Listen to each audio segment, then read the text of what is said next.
love lives here. Good morning. I am Jeff Ryan. I'm the senior minister here at Riverside Center for Spiritual Living, and I am thrilled to welcome you here to our morning table this morning. How many of you read the email this week? Wow, I am really impressed because I didn't get that out to you until like 4 o'clock yesterday afternoon. And so I was like, I'm going to ask this question. Nobody's going to raise their hand. All right, fine. But yeah, great. Majority, maybe that's the key, right? Yeah, wait until the very last minute. I was like, wait, he hasn't sent it out yet. I know it's coming. Well, great. I'm glad. So you know that in the email that I sent, I told a story of me driving from Yuma back to Las Vegas and being stopping along the very desolate two-lane highway between Yuma and Quartzsite at mile marker 82, where Border Patrol has a permanent checkpoint. And I shared with you that in that moment, I was nervous. I have no need to be nervous. I know what I look like. I know where I was born. I get it. And yet my heart was racing, my chest was tight, my breathing was shallow, because what if? Just what if? And my beloveds, this was 2018, January of 2018, before I came here to Riverside. I was speaking at Yuma Center for Spiritual Living for the month, and this was my first time to go down and visit. And I would drive down on Saturday night after working at the Venetian Palazzo, get off work at 4 o'clock, and then make the 5-hour drive down to Yuma. So I was arriving in Yuma at night, so I didn't see anything. You know, it's really dark. But on the way home, I'm just driving along, and all of a sudden there's brake lights, and then there's that little shelter there at mile marker 82, and there it was. And, you know, I told you in the email my reaction, you know, his inquiry and questioning, you know, where are you from? What's your name? Where are you from? Where are you going? Where are you coming from? What's your citizenship? And then asking me to pop the trunk of, you know, my Prius, because I don't know how somebody would fit and you wouldn't be able to see that there's a bulge in the cover of the Prius, but whatever. You know, and asked me to pop it, and then said I was good to go. And for the next hour, I just kept repeating that stop. What if my skin had been brown? What if my name had been Martinez? Would I have experienced the same experience that I just experienced right now? Probably not. Again, this was 2018, right? Probably not. What if? What if? And I was trying to figure out within me what it was that had me so scared. That had me so scared. And I realized that, one, it's my capacity for empathy and compassion. I was worried about the car in front of me, and I was worried about all the cars coming behind me. And two, I was very cognizant of the authority and the unchecked authority, because he was there alone. There was not a partner. There was nobody else to witness anything if he decided to do something to me or anybody else. And the weight of that authority also carried forward as I was driving. So I had this really strong adrenaline rush that finally crashed when I finally got to Quartzsite. And so now I have from Quartzsite another 4 hours home to Vegas. And it was a long, long ride. I anticipated it the next week because I knew where it was. So I anticipated it. Next week, it just waved me right on through. I was like, wow. The following week, Eddie was with me, and they stopped us. Briefly. The following week, stopped again. So we live currently in a world where Border Patrol has permanent checkpoints. Many of you may be aware of the Temecula Border Patrol on the right-hand side as you're coming from San Diego on the 15. It's on the right-hand side before you drop down into Temecula. There's Border Patrol. There's the way station and CHIPS, and Border Patrol is also there, right? Last time we drove back home from that area. We had gone to see a show in Escondido, and they were out. It wasn't the CHIPS that were out. It was Border Patrol that was watching all the cars go by, ready to pull people over. We are seeing ICE agents being deployed in our cities, our major cities. We're seeing boats being blown up in the Caribbean and in the Pacific. It's all about these borders.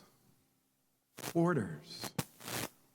And what is a border when you think of border? Anybody? Separation. Thank you, Chris. Restricted area, restricted boundaries. Yeah, what else do we think of when we think of borders, when you hear the word borders? Them and us. Right? Them and us. We often think of maps, right? Lines that separate one nation from another, one people from another.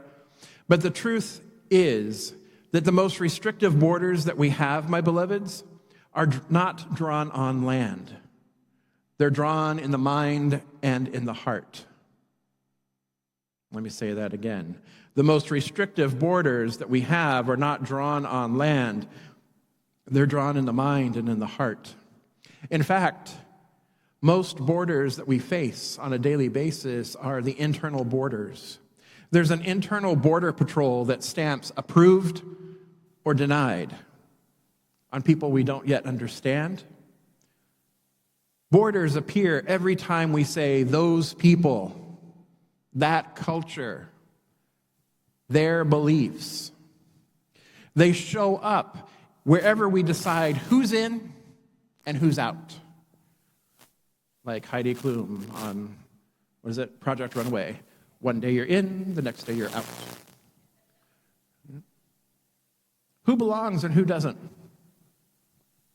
And beloveds, we do this to ourselves too, don't we? We draw tight lines around what parts of us we allow to belong and what parts of us we want to discount or disavow or push away, right? But belonging beyond borders, which is what we're talking about today, this belonging beyond borders starts with the small frontier of the heart. When we widen the circle inside, then what naturally happens? We widen the circle outside. Remember, what happens internally then expands externally. It's not an outside in, it's an inside out. All the work is an inside out job. So the invitation here is to ask ourselves, or to ask yourself even, where do you still stand at the edge of your own life with your arms crossed? Where have you decided that people like that, they don't belong at my table? The invitation is to become conscious creators again. Because we can't heal what we refuse to see. With me so far? So here at Centers for Spiritual Living, we teach universal truths. And these are not owned by any single one tradition. They are the bedrock that the mystics across the ages have taught and recognized. So there's only one life. Like the song, there's only one life, one power. Call it God, Spirit, love, source, the divine. It lives in, through, and as all of creation. This one life is the creative process that thought becomes form, and what we accept, we embody. And this one power is love. Yes? And love is the great harmonizing power. So we live in a universe of lawfulness and generosity. As we give, we receive, and as we think, we become. So this idea of belonging, especially a radical belonging, is not new. All right, strap in. Here we go. You ready? Lightning's not going to strike you dead, I promise. And we're not in the red letters this week. We're in the other part. Okay, you ready? All right. In Leviticus, yes, that Leviticus. In Leviticus 19:33 through 34, we read, "When a foreigner resides with you in your land, you shall not oppress the foreigner. The foreigner who resides with you shall be to you as a citizen among you. You shall love the foreigner as yourself, for you were once foreigners in the land of Egypt." Followed by another one of those old books, Deuteronomy 10:18 and 19. "God executes justice for the orphan and the widow, and loves the stranger, giving them food and clothing. You shall also love the stranger, for you were strangers in the land of Egypt."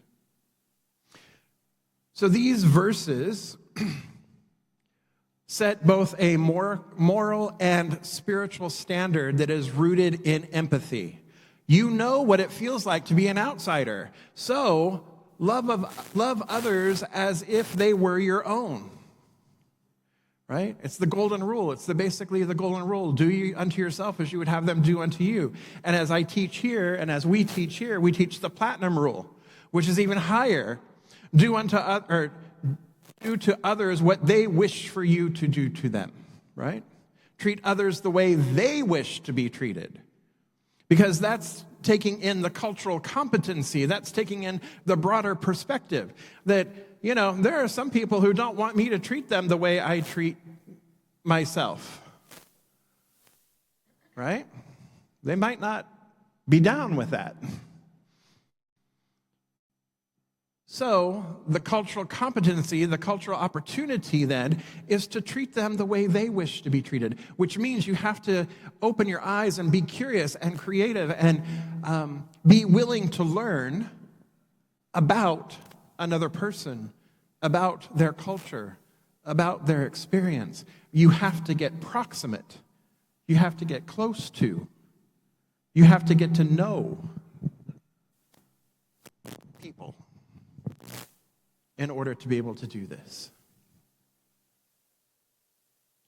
So this ancient language, right, is for the same truth that Ernest Holmes later called universal oneness.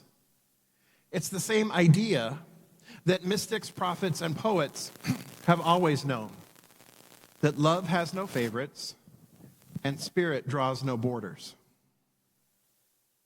Exodus 20:21 says, "You shall not wrong or oppress a foreigner, for you were foreigners in the land of Egypt."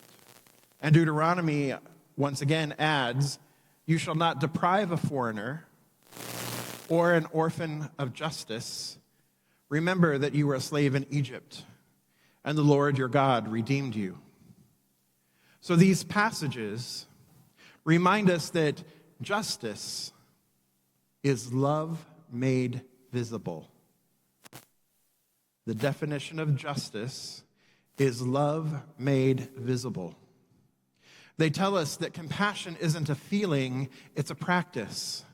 And they all point to the same universal law that Holmes taught, that what we do to one another, we do to ourselves. The law of cause and effect. Injustice anywhere contracts the field of love everywhere. But when we include, when we uplift and honor others, we expand the very vibration of spirit on earth. You see, spiritual belonging is not limited by time zones or walls. When we pray, what we are actually doing is we are joining in a field that is already whole. When we meditate, we step into a holy communion, a conscious union with that which includes our ancestors and descendants, saints and skeptics, oceans and deserts. So I invite you to close your eyes for a moment now. Take a deep breath and bring to mind someone far from you, either geographically or emotionally. And see a gentle thread of light connecting your heart to theirs.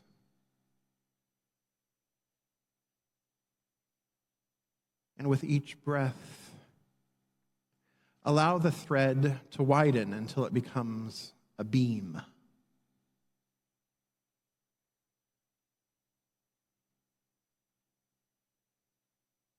And whisper, "You belong."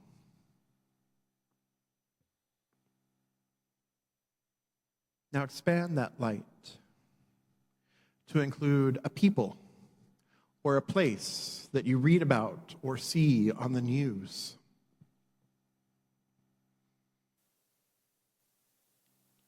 And once again, whisper, "You belong." And finally, include yourself. Any part of you that you've kept outside of the circle. And whisper once again, "You belong."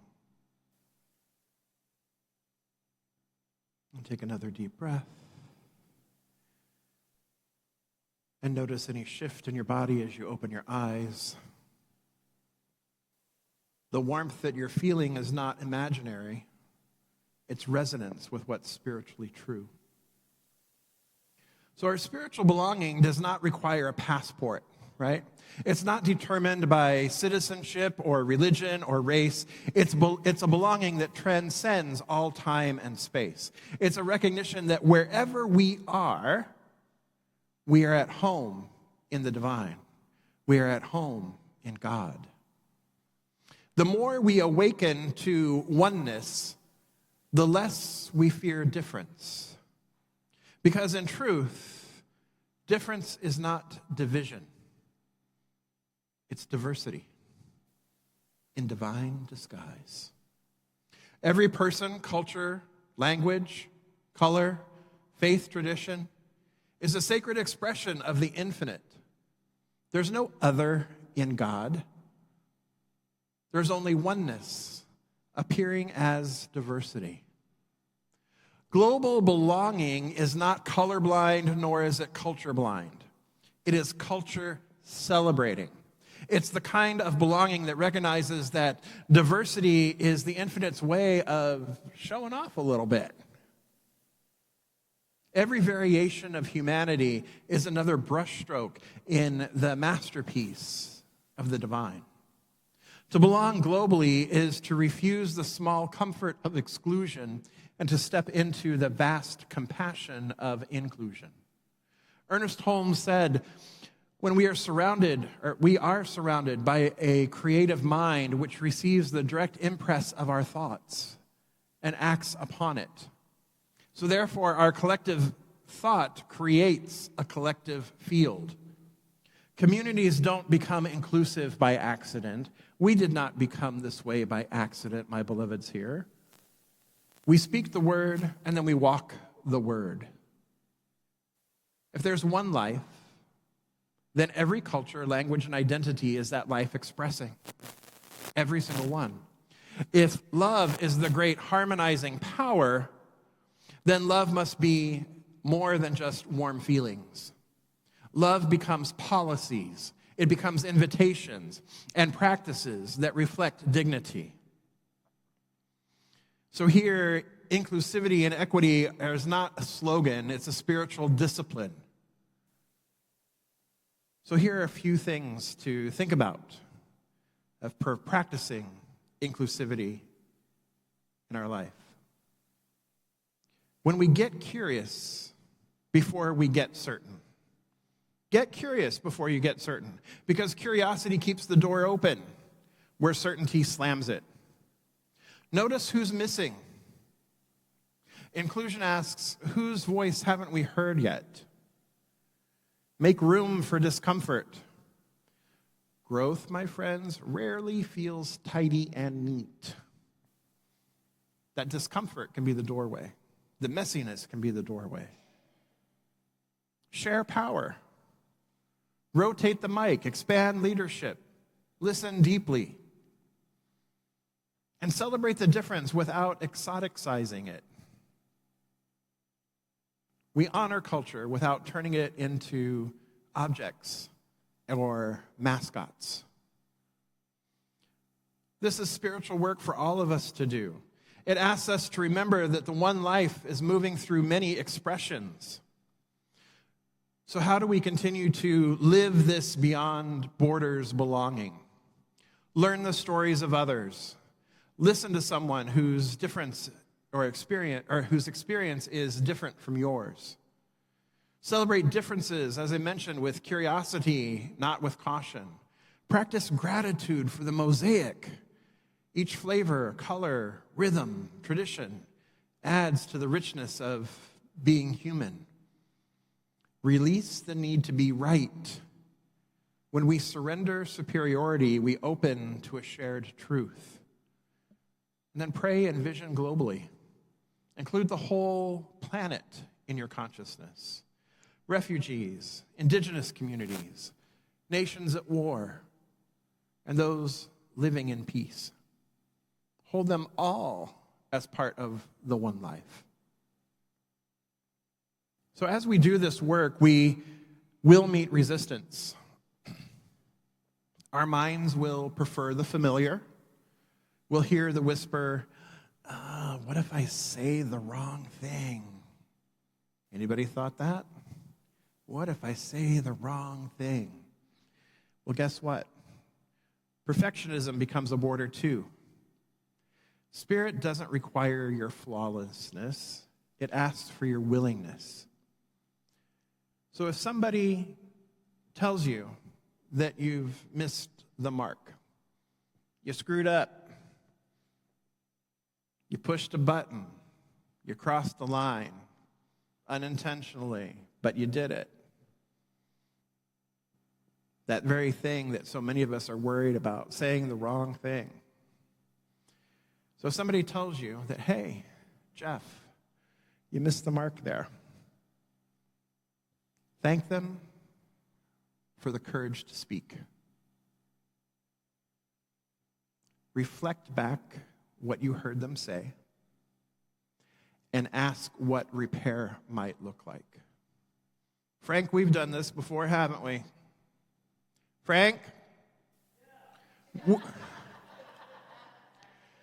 You and I have done this before, haven't we? Yes. Right?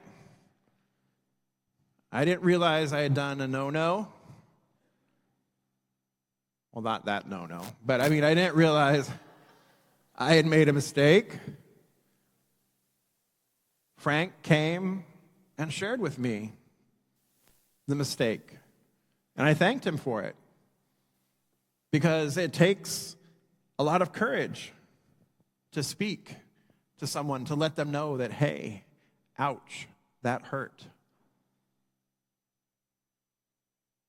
And it takes courage to listen openly, hearing what they say, reflecting it back, and then asking what repair might look like. And Frank, we changed things, didn't we? Yes. For those of you at home, Frank is sitting in the foyer. So we can't see him currently, but we hear his voice coming over the wall. Always. So then, beloveds, breathe, learn, keep walking. And I want to remind you that not all boundaries are barriers. Healthy boundaries protect dignity. Cultural practices and land acknowledgments and privacy can definitely be sacred. And belonging beyond borders honors differences while refusing domination. It's not erasing culture, it's refusing hierarchy. Let me say that one again, as I see some heads. Belonging beyond borders honors differences while refusing domination. It's not erasing culture, it's refusing hierarchy. So the goal here is not to melt into sameness, that melting pot that we've been taught. It's not to melt into sameness, but to harmonize like a choir. Each voice distinct, but one song. So I invite you to move to tables now, where we are going to discuss these questions here for you. Where do I still draw borders in my heart, with myself or with others? What's one way I can celebrate or learn from someone whose background differs from mine? And where might love be inviting me to cross a border that I've built out of fear or habit? So I'll let you move to tables and start your convos. All right, so this week we are going to practice the border to bridge exercise.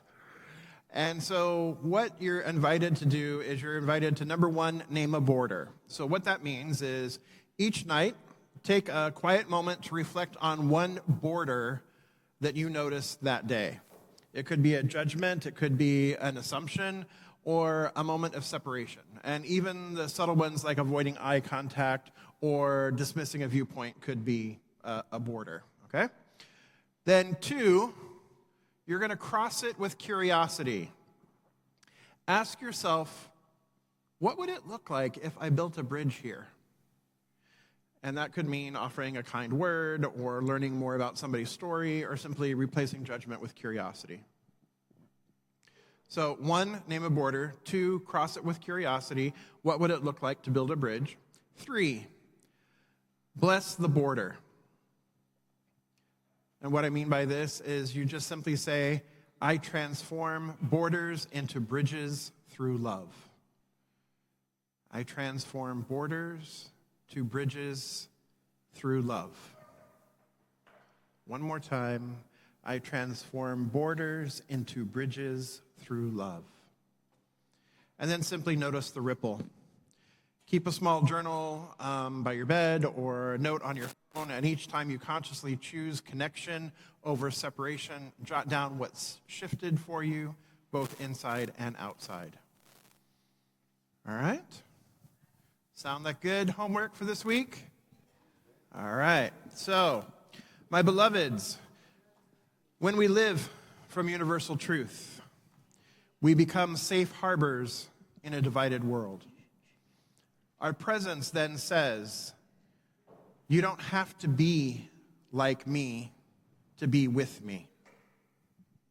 We become translators of love. We become builders of bridges.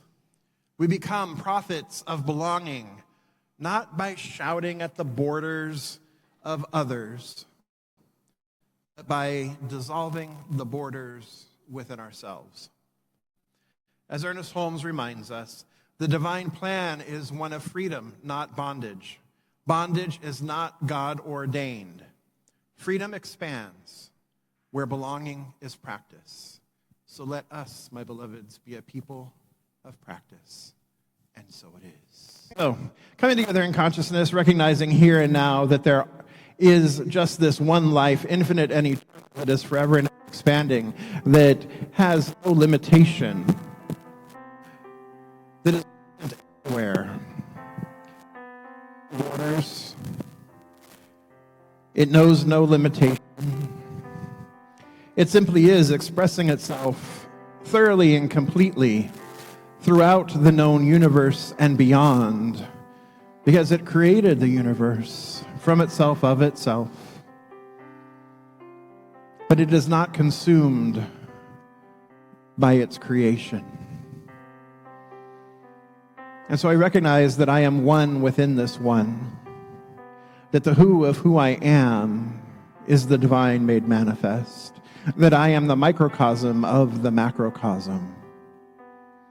And I know this to be true for everyone gathered here this day, for everyone part of our beloved Riverside Center for Spiritual Living family and community and beyond.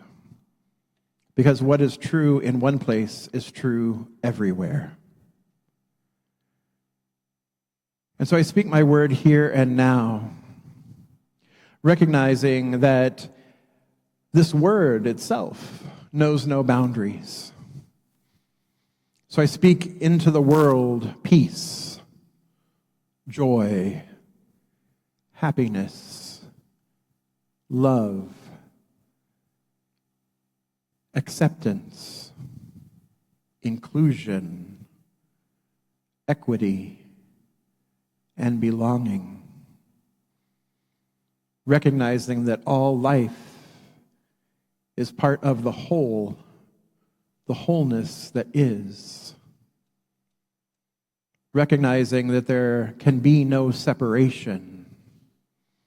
There is only one. And as we sang earlier, there is one power in the universe. One power in each. And we sang, love lives here. We know this to be the truth in our community.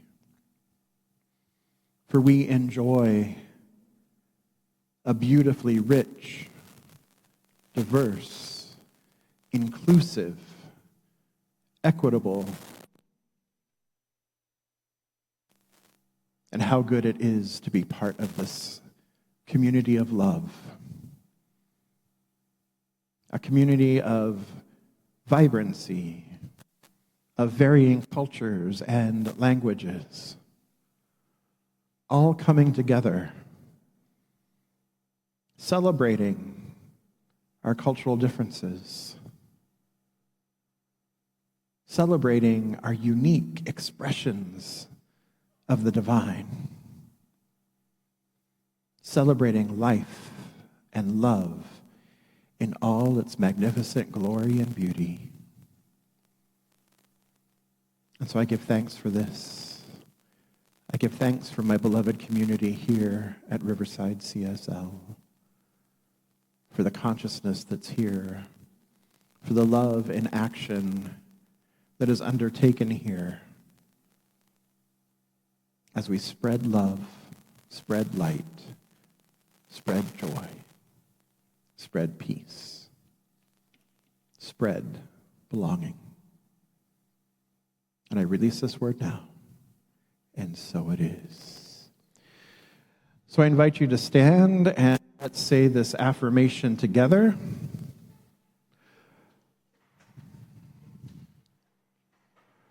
Love within me transcends all borders. Ready? Love within me transcends all borders. All right, something wonderful is happening through me right now. It is this thing called love. Love is in my mind. Love is in my body. Love is in everything I do. I am it. I share it. I receive it. And I move love forward. Because love lives here. Happy Sunday.